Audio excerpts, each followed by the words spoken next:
Item ಯಾವುದೇ ಇರಲಿ try ಮಾಡಿ ಆಚಿ ಚಿಕನ್ ಮಸಾಲಾ. ಆಗಲೇ ಪಶ್ಚಿಮ ಬಂಗಾಳದಲ್ಲಿ ಕೋಲ್ಕತ್ತಾದಲ್ಲಿ ಪ್ರಮಾಣ ವಚನಕ್ಕೆ ವೇದಿಕೆ ಸಿದ್ಧವಾಗಿದೆ. ಪ್ರಧಾನಿ ಮೋದಿ ಸೇರಿದಂತೆ ಘಟಾನುಘಟಿ ನಾಯಕರು ಈಗ ವೇದಿಕೆ ಏರಿದ್ದಾರೆ. এখানে হয়তো 1 লক্ষের বেশি মানুষ আছেন, কিন্তু বড় বড় স্ক্রিনেও আপনারা দেখতে পাচ্ছেন যে মঞ্চে উপস্থিত আছেন কত বিশিষ্ট ব্যক্তিত্ব। আজকে মনে হয় যে ভারত সরকারই যেন উপস্থিত পশ্চিমবঙ্গে। হঠাৎ করে একদিনের জন্যে ভারত সরকারের কাজকর্ম যেন পশ্চিমবঙ্গ থেকে, কলকাতার থেকে সংগঠিত হচ্ছে। সবাইকে ধন্যবাদ আজকের এই ঐতিহাসিক ঘটনার শরিক থাকার জন্য।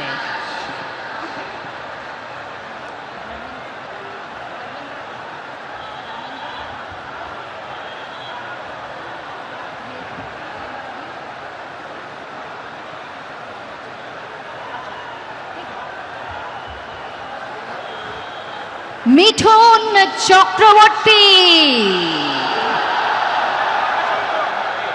আমাদের সকলের দাদা মিঠুন দা আমাদের মধ্যে এসে উপস্থিত।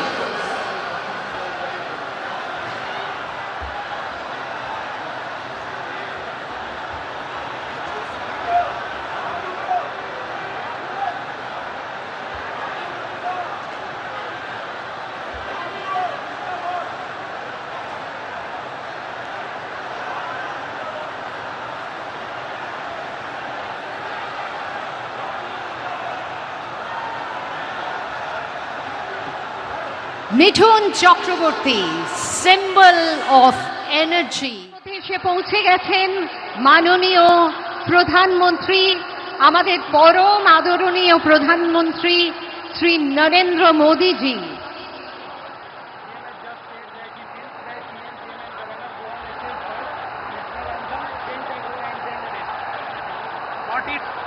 উঠেছে ব্রিগেডের এই রঙিন মঞ্চ।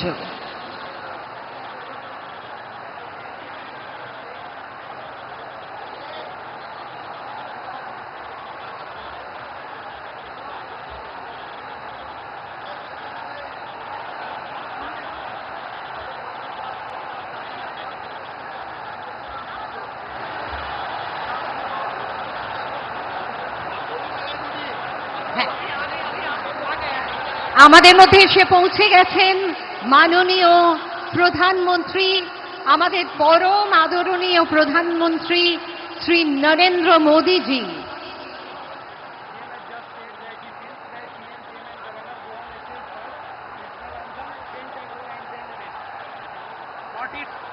উঠেছে ব্রিগেডের এই রঙিন মঞ্চ।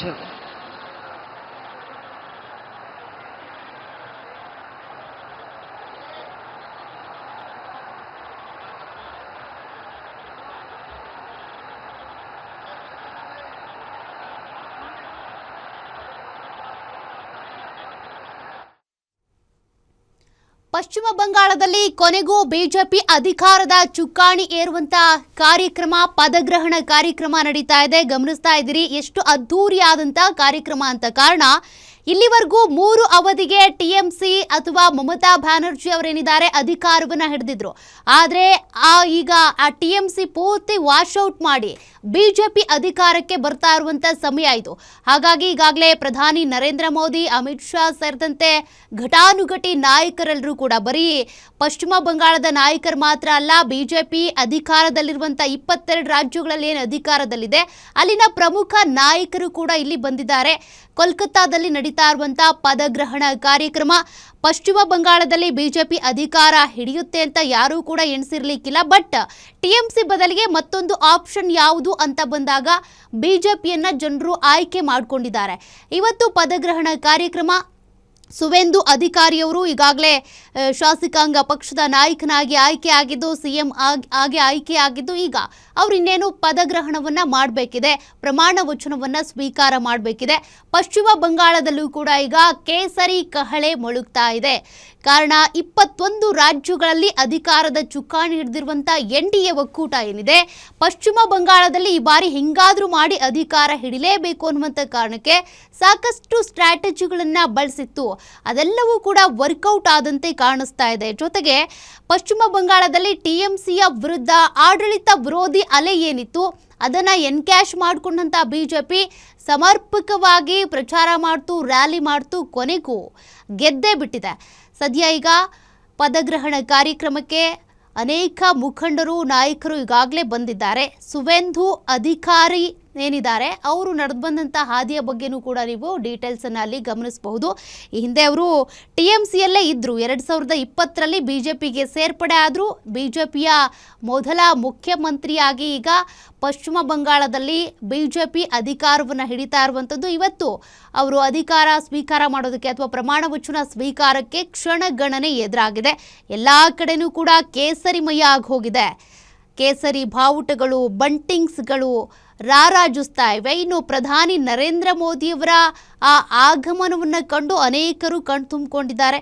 ಪಶ್ಚಿಮ ಬಂಗಾಳದಲ್ಲಿ BJP ಅಧಿಕಾರ ಚುಕ್ಕಾಣಿ ಹಿಡಿಯೋದು ಸಾಮಾನ್ಯದ ಹಾದಿ ಆಗಿರಲಿಲ್ಲ. ಕಾರಣ TMC ಬದಲು ಬೇರೆ ಯಾವ ಪಕ್ಷನೂ ಇಲ್ಲಿ ಬರಲ್ಲ ಅನ್ನುವಂಥ ಸಿಚುವೇಶನ್ ಇತ್ತು. ಬಟ್ ಕೆಲವೊಂದು ಘಟನೆಗಳೇನಿದ್ದಾವೆ, ಈ ಆರ್ಜಿಕರ್ ಕಾಲೇಜು ನಲ್ಲಿ ಆದಂಥ ಅತ್ಯಾಚಾರ, ಆ ಗಲಾಟೆ, ಆ ಸಂದರ್ಭದಲ್ಲಿ TMC ಕೊಟ್ಟಂಥ ಹೇಳಿಕೆಗಳು ಅವೆಲ್ಲವೂ ಕೂಡ TMCಗೆ ಮುಳುವಾಗ್ಬಿಡ್ತು. ಹಾಗಾಗಿ BJP ಅಧಿಕಾರ ಹಿಡಿಯೋದಕ್ಕೆ ಒಂದು ರೀತಿ ಹಾದಿ ಮಾಡಿಕೊಟ್ಟಂತಾಯಿತು. ಸದ್ಯ ಈಗ BJP ಬಹುಮತದ ಗೆಲುವನ್ನು ಸಾಧಿಸಿರೋದು ಬಹಳ ಈಸಿಯಾಗಿ ಗೆದ್ಕೊಂಡು ಬಿಡ್ತು. ಯಾಕೆಂದರೆ ಕೆಲವೊಂದು ವಿಚಾರಗಳನ್ನು ಇಟ್ಕೊಂಡು ಪ್ರಚಾರ ಮಾಡಿದಂಥ ಸಂದರ್ಭದಲ್ಲಿ ಅವೆಲ್ಲವೂ ಕೂಡ ಪ್ಲಸ್ ಆಯಿತು. ಜೊತೆಗೆ ಆಡಳಿತ ವಿರೋಧಿ ಅಲೆ ಏನು ಎದ್ದಿತ್ತು ಅದನ್ನು ಮತ್ತಷ್ಟು ಹೆಚ್ಚು ಮಾಡುವತ್ತ ಕೂಡ ಪ್ರಚಾರವನ್ನು ಮಾಡಿದರು. TMCಯನ್ನು ಹೇಗಾದರೂ ಮಾಡಿ ಮಣ್ಣು ಮುಕ್ಕಿಸಲೇಬೇಕು ಅನ್ನುವಂಥ ನಿಟ್ಟಿನಲ್ಲಿ ಪೂರ್ತಿಯಾಗಿ ಈಗ ದೀದಿ ನಾಡು ಮೋದಿ ನಾಡು ಅನ್ನುವಂತೆ ಆಗ್ಬಿಟ್ಟಿದೆ. ಮೋದಿಯವರು ಈಗಾಗಲೇ ಆಗಮಿಸಿದ್ದಾರೆ. ಪದಗ್ರಹಣ ಇನ್ನೇನು ಕೆಲವೇ ಕ್ಷಣಗಳಲ್ಲಿ ಶುರುವಾಗುತ್ತೆ. ಪ್ರಮಾಣ ವಚನವನ್ನು ಬೋಧನೆ ಮಾಡ್ತಾರೆ. ದೀದಿ ಬಳಿಕ ಈಗ ಮೋದಿಯವರ ಒಂದಷ್ಟು ಹವಾ ಶುರುವಾಗಿದೆ. ಎಲ್ಲೆಲ್ಲಿ ಪ್ರಚಾರ ಮಾಡೋದಕ್ಕೆ ಹೋಗ್ತಾರೋ ಮೋದಿ ಅಲ್ಲೆಲ್ಲ ಕೂಡ ಈ ರೀತಿ ಜನ ಸೇರ್ತಾರೆ. इन पश्चिम बंगाल का दृश्य एक ऐसा नाम है शुभेंदु अधिकारी जिन्होंने गलियों की राजनीति से निकलकर सत्ता के शिखर तक का सफर तय किया है. कभी ममता बनर्जी के भरोसेमंद सिपाही भी रहे, लेकिन जब विरोध का सुर बुलंद किया तो तब रुका जब अहंकार को चूर चूर करके मिट्टी में मिला दिया. और अब वही नेता पश्चिम बंगाल की सत्ता के शीर्ष पर काबिज होने जा रहा है. और प्रधानमंत्री नरेंद्र मोदी खुद इस भव्य कार्यक्रम का में शामिल होने के लिए पश्चिम बंगाल में है, कोलकाता में है. ये तस्वीरें आप सीधी देख पा रहे हैं अपने टीवी स्क्रीन पर. प्रधानमंत्री नरेंद्र मोदी का स्वागत करने के लिए बड़ी संख्या में वहां पर लोग मौजूद हैं. इस भव्य कार्यक्रम के साक्षी बनने के लिए बड़ी संख्या में लोग वहां मौजूद हैं और प्रधानमंत्री का अभिवादन कर रहे हैं खुले दिल के साथ. सांस्कृतिक कार्यक्रम भी हो रहे हैं और प्रधानमंत्री खुद अपने चाहने वालों का हाथ हिलाकर अभिवादन स्वीकार करते हुए. तो तमाम बड़े चेहरे इस कार्यक्रम में शामिल होने के लिए मौजूद हैं.